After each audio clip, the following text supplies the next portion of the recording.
बागेश्वर धाम सरकार मंदिर की चर्चा इन दिनों पूरे देश में जोरों पर है।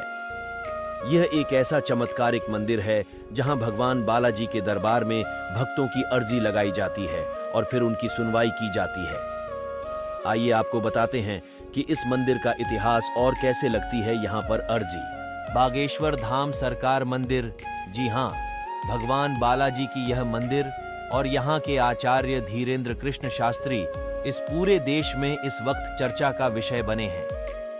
ऐसा दावा किया जाता है यहाँ आकर श्रद्धालु अपनी अर्जी लगाते हैं और उनकी सभी मनोकामनाएं पूरी होने के साथ ही उन्हें हर कष्ट से मुक्ति मिलती है।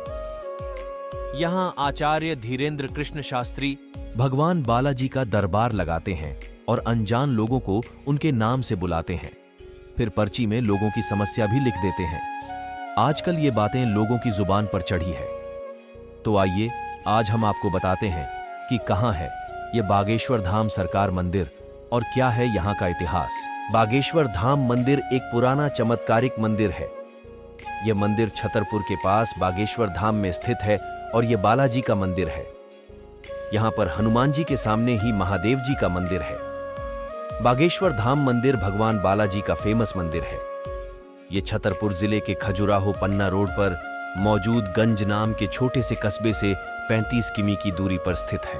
20-30 साल पहले करीब 1996 में इस मंदिर का जीर्णोद्धार कराया गया था। उसके बाद यह मंदिर काफी प्रसिद्ध होता चला गया। वर्ष 1987 में वहां संत सेतु लालजी महाराज का आगमन हुआ।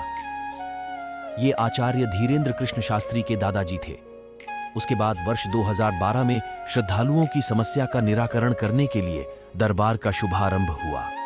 उसके बाद वर्ष 2016 में बागेश्वर धाम में भूमि पूजन हुआ और फिर भगवान बालाजी का यह धाम समस्याओं के निराकरण के लिए प्रसिद्ध हो गया।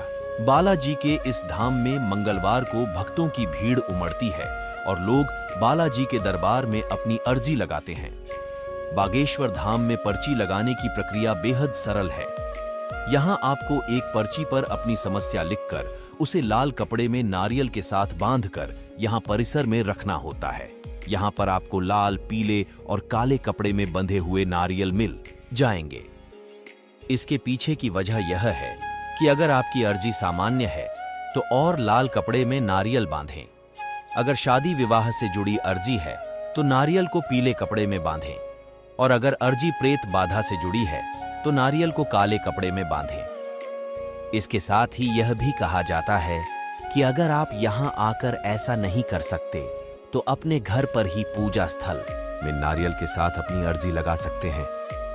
ऐसा विश्वास है कि घर पर लगी अर्जी भी बालाजी सुन लेते हैं। आचार्य धीरेन्द्र शास्त्री बताते हैं कि अगर आपने अर्जी सच्ची श्रद्धा से लगाई है और आपकी अर्जी स्वीकार हुई है तो आपको सपने में लगातार 2 दिन तक बंदर दिखाई देंगे। केवल एक दिन बंदर दिखाई दें तो यह माना जाता है कि आपकी अर्जी पहुंच चुकी है। अर्जी के स्वीकार होने पर घर के किसी सदस्य को सपने में 2 दिन तक बंदर दिखाई देंगे। अगर आपकी अर्जी पहुंच चुकी है, अर्जी के स्वीकार होने पर घर के किसी सदस्य को सपने में 2 दिन तक बंदर दिखाई देंगे। अगर आपकी अर्जी स्वीकार न हुई हो, यानी कि आपको सपने में बंदर न दिखे, तो फिर से मंगलवार को ये उपाय करने होंगे। इन उपायों को 2-3 मंगलवार तक दोहराने से आपकी अर्जी अवश्य स्वीकार होगी। अगर आप बागेश्वर धाम सरकार मंदिर जा रहे हैं तो सड़क मार्ग की मदद से या ट्रेन या हवाई मार्ग से यहां तक पहुंच सकते हैं। भोपाल से बागेश्वर धाम की दूरी करीबन 365 किमी है। ट्रेन से जाने की इच्छा रखने वालों के लिए बागेश्वर धाम छतरपुर रेलवे स्टेशन या फिर खजुराहो रेलवे स्टेशन से भी पहुंचा जा सकता है। इस रेलवे स्टेशन से धाम तक के लिए आपको टैक्सी या बस भी आसानी से मिल जाएगी। वहीं अगर आपको सड़क मार्ग से इस मंदिर में जाना है तो उसके लिए भी पहले खजुराहो आना पड़ेगा और फिर पन्ना रोड पर पन्नागंज नाम के छोटे से कस्बे से 35 किमी दूर आकर आप यहां पहुंच जाएंगे।